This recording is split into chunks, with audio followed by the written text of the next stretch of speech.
What might be just a small island on the northern tip of the Gulf Islands in British Columbia charmed us dearly, and so we made it our first stop of our trip sailing north to explore what we missed on our last visit here.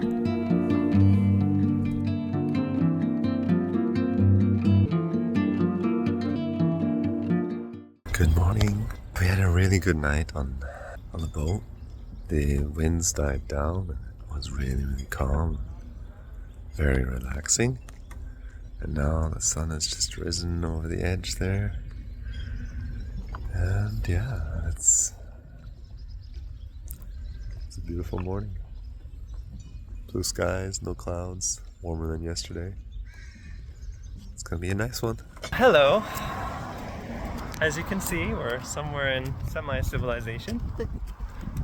We're just out checking out the downtown of Gabriola. We're gonna go to the museum. Yeah, so let's see. That's the next place we're gonna check out, the Free Spirit Gallery.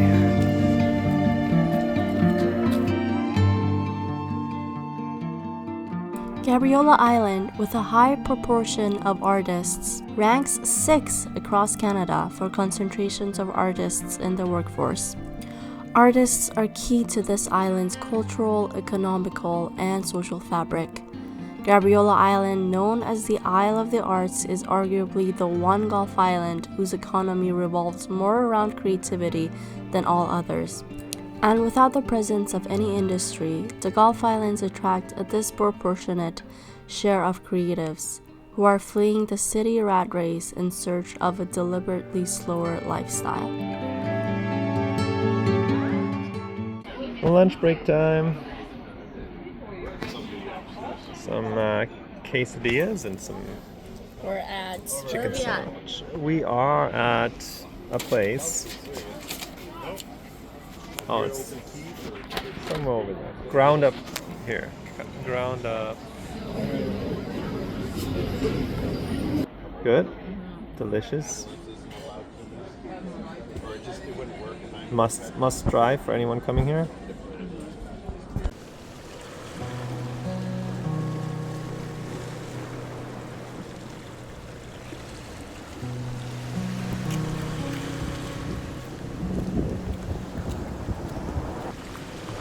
We made it to the Gabriola Museum. Someone's a little tired already.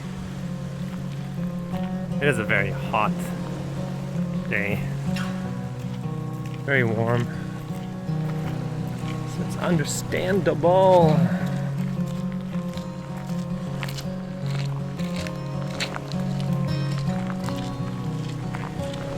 Let's check out what the museum has to offer.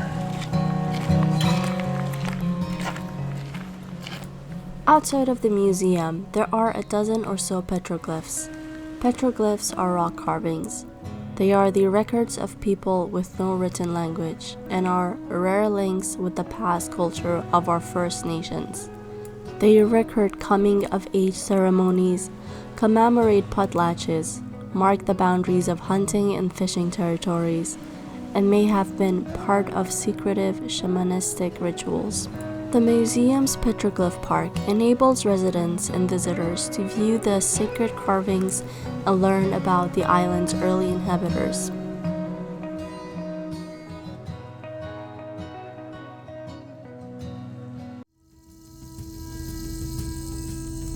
It is told that these petroglyphs cannot be named as their story is lost to us.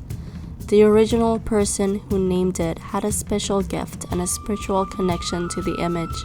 Perhaps it was a dream or a mythical thing, or an animal they had seen. It is told not to take pictures of the original carvings outside of the museum, and the ones that we shared are from the Gabriola Museum website and what they have shared online.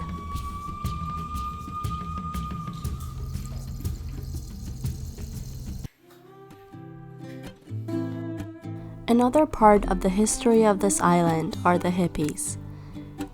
The first hippies lived in this funky house on the land they purchased when they bought their 1 acre in 1973.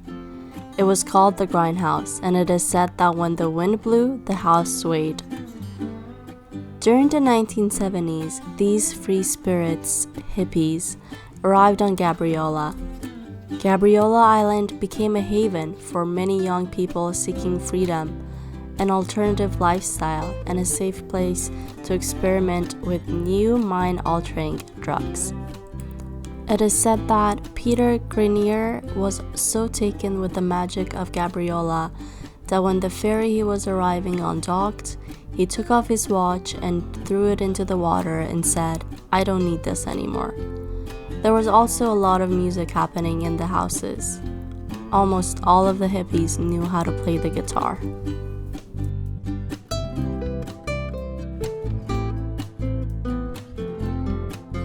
Some groups of friends realized there are good jobs available in planting trees in logged areas. It was good money and good for the environment. Another charming aspect I found was the gossip corner, where locals would gather to pick up their mail next to a large Gary oak tree and would visit their neighbors and share the latest made on Gabriola gossip. Gabriola also has a rich sea life and is a spot for scuba diving. There are high currents around this island, which brings the proper nutrients for many sea life animals to hang around. Many have been able to swim with whales by the coast of this island, or even been able to sight the great Pacific octopus, which is the largest octopus kind on the planet. Hopefully in the following years I will have scuba gear to scuba around here. But even snorkeling in these waters, I was able to see a very rich sea life and a lot of different kinds of fish.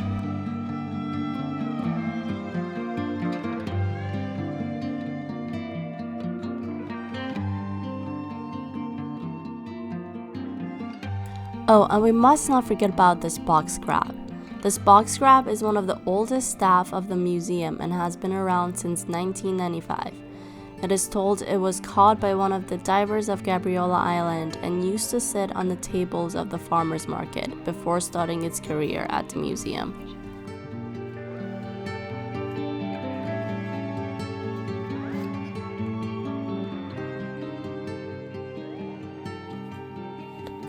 One of the first things one notices on Gabriola are the cool rock formations, which is believed to be caused by a phenomenon called honeycombing, which we explained in one of our previous videos about this island that we'll link for you below.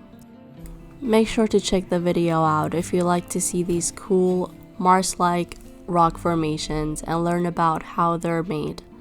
They truly do make you feel like you're walking on another planet.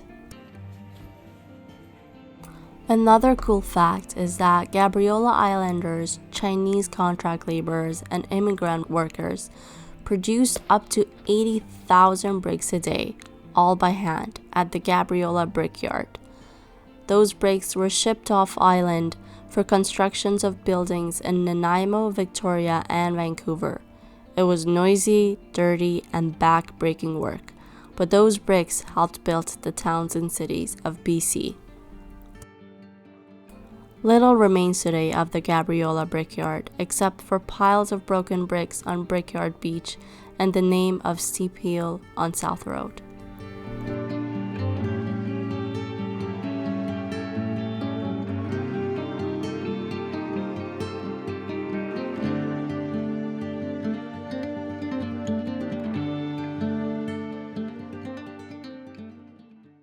And that's Gabriola Museum. One of the smallest museums you've ever visited. Very cute. Very cute. But they had a lot of stuff. Yeah, very informative. Yeah. Definitely. Definitely. Now we're kind of tired.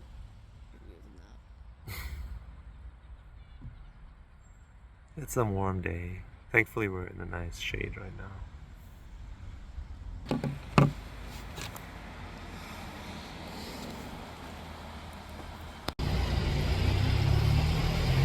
Check out this car.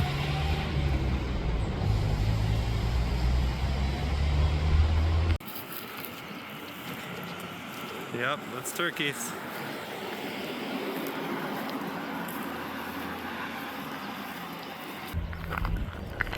Never seen turkeys in the wild. Gobble gobble.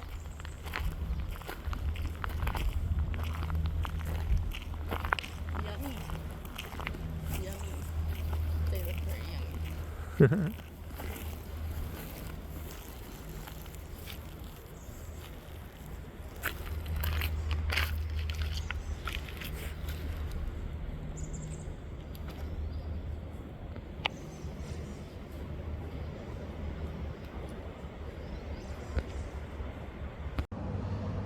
We are just now waiting for Gertie to Bring us home.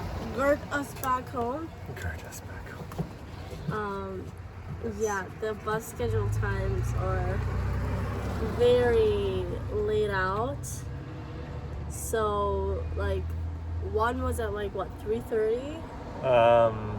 I don't know. So there's one bus that would have gone at 1:52 that would have taken us home, and now the next one is at 4:51. So just 3 hours. 3 hours. So In we've between been just buses. like, we could have made, like, we were like ready to go when the other bus was here basically, but we missed it. Yeah.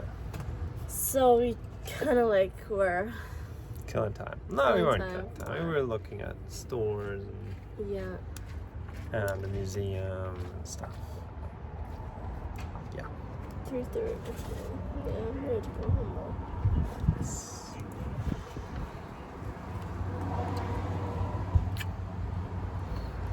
We got some mate for the rest of our journey. So there's Yeah. more in there. Try to look for things that, Don't expire within a few days. yeah. So this one lasts until October In the fridge. in the fridge, of course. Yeah. That's that. My arm's getting tired, so I'll talk to you in a bit. It's dinner time. We made some salmon with some quasi salsa and some guac.